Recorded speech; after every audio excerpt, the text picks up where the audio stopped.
On a windy day, carrying a chill that permeated the air, Dieu Han extended a warm greeting to everyone. Her voice echoed through the pale grey sky, not too loud, but warm enough to dispel some of the coldness that enveloped the countryside.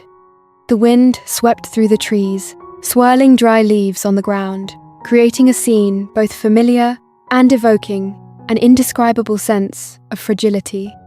Amidst the unpredictable weather, the unforeseen changes of nature, and the constant worry about natural disasters in everyday conversations, Han couldn't hide her deep empathy. She slowly shared her concerns about the increasingly harsh seasons of rain and sunshine, where a single strong gust of wind or unseasonal rain could wipe out the hard work of farmers. Han expressed her admiration for the people who tirelessly work the land and gardens, quietly earning a living with their calloused hands, especially the farmers who remain resilient in the face of life's hardships, despite their precarious income and uncertain future. That day, Han visited the tangerine orchard of her kind and gentle neighbor, who always silently helped and cared for her. The familiar small path leading into the orchard still bore the marks of old tires, flanked by low fences covered in green moss. The tangerine trees in the orchard were in season, their ripe yellow fruit standing out against the dark green foliage. However, due to lack of care, the dry soil and overgrown weeds made the tangerines quite sour, not sweet enough to sell to traders. Looking at the clusters of tangerines hanging heavily on the branches, Han couldn't help but feel a pang of sadness.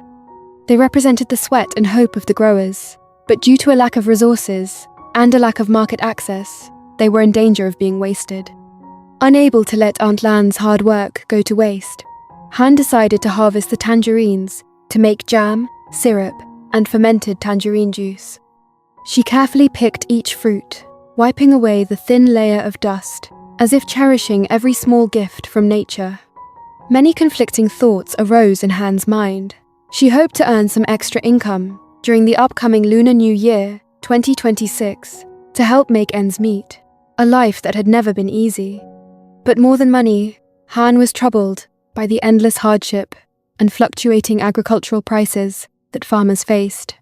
At times, standing in the windy tangerine orchard, she wondered if her perseverance would last, or if she would eventually become as weary as everyone else. Elsewhere, Dan quietly welcomed his mother, Tan, who had just returned home after a series of tumultuous events.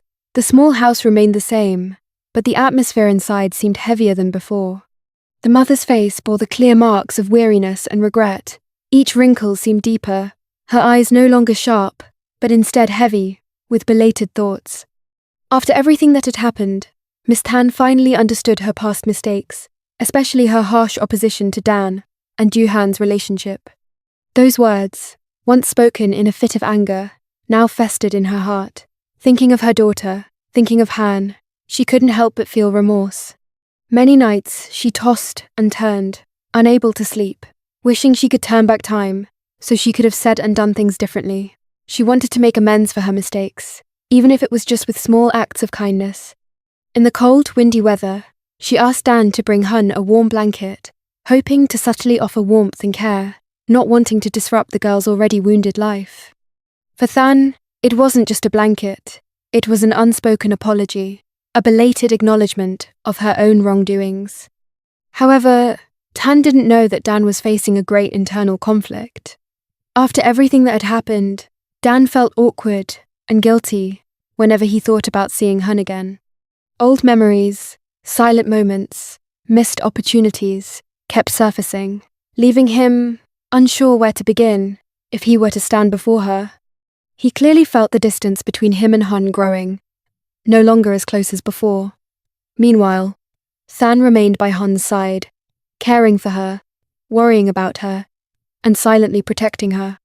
That image, though unassuming, made Dan feel insecure and lacking the courage to face her. He feared Han's gaze, feared the prolonged silence, more than any reproach. However, seeing his mother's belated remorse and feeling sorry for her having endured so much hardship, Dan finally cast aside his fear. He wrapped the blanket around himself stepped out of the house into the cold wind, accepting his hesitation and the things left unsaid, and went to find Dieu Han with heavy steps. Meanwhile, at Dieu Han's house, Tan stopped by to help with various tasks. He nimbly carried baskets of tangerines from the garden into the yard, neatly arranging them in rows, then bent down to fix the leaky water pipe. His hands were stained with dirt, but his face remained calm, as if these tasks were all too familiar to him. Occasionally, Tan would turn to tease little Tom, playing with him and showing him how to arrange the tangerine peels into funny round shapes. Children's laughter echoed in the small courtyard, easing the chill of the late afternoon. The atmosphere was simple yet warm, woven from everyday stories, from the wind rustling through the eaves, to the moment the three of them tasted the ripe tangerine segments together. The tangy sourness, mixed with a touch of sweetness, made everyone laugh, as if all weariness vanished with each slice of tangerine. Han watched this scene, her heart suddenly feeling lighter. Such simple moments, though brief, brought a rare sense of peace amidst a life full of changes. Watching Han diligently tending to the basket of golden tangerines, Than gently encouraged her to confidently make jam to sell during Tet, Lunar New Year. He explained everything, from how to cook the jam to achieve a chewy consistency, to carefully sealing the jars for long-term preservation. He believed that with care and perseverance, results would come, though not quickly, but surely. Not stopping at words, Than also promised to help Han install an automatic watering system for her garden to ease her daily burden. These promises weren't loud or flashy, simply reflecting Than's quiet care and presence, giving Han a sense of security and reassurance amidst the complexities of life. Dan stood silently in the distance, hidden behind the familiar fence, secretly watching Tan with Dieu Han. The small courtyard, bathed in fading afternoon light, echoed with laughter, creating a world he no longer belonged to. That image weighed heavily on Dan's heart, a jumble of regret, hesitation, and helplessness. He hesitated for a long time, his hand gripping the warm blanket he carried. Each step toward the house felt twice as heavy, for he feared appearing at the wrong time, afraid of disturbing Han's rare peace. Finally, Dan waited until Than left, the courtyard returning to silence, before daring to approach. Dan lacked the courage to face Han directly. He only sneaked into the courtyard, sitting down to play with little Tom for a moment. The innocent, childlike eyes, unburdened by the past, weighed heavily on his heart. Tom innocently asked a few questions, and Dan only smiled in response, trying to hide the turmoil within him. Dan didn't have the courage to confront Han directly. He only sneaked into the courtyard, sitting down to play with little Tom for a short while. Before leaving, Dan gently placed the blanket in front of the door, adjusting it neatly, as if afraid that even a small detail would detract from its meaning. Then he turned and walked quickly, not wanting Han to see him, as if afraid that even a fleeting glance would make things awkward. When she discovered the strange blanket in front of the door, Dieu Han couldn't help but feel confused. She looked around, calling softly a few times, but the yard was deserted, not a soul in sight. The wind blew, causing the door to tremble slightly, carrying a chill inside. Not knowing whose it was, Han could only temporarily put the blanket inside, folding it neatly, waiting for its owner to return. A feeling she couldn't quite name arose in her heart, both warm and bewildered. The thick blanket, still carrying a familiar scent, made Han momentarily dazed, but she didn't dare speculate too much. When Than returned, Han told him about the blanket's unexpected appearance. Than pondered for a moment, then said it might be Dan, because he had briefly seen a figure pass by earlier, someone who looked very much like Dan. He called out to them, but received no reply. However, things were still unclear. No one could be certain. Therefore, Han decided to keep the blanket, waiting for its true owner to return, like an unsolved mystery in the tangled web of relationships between these people.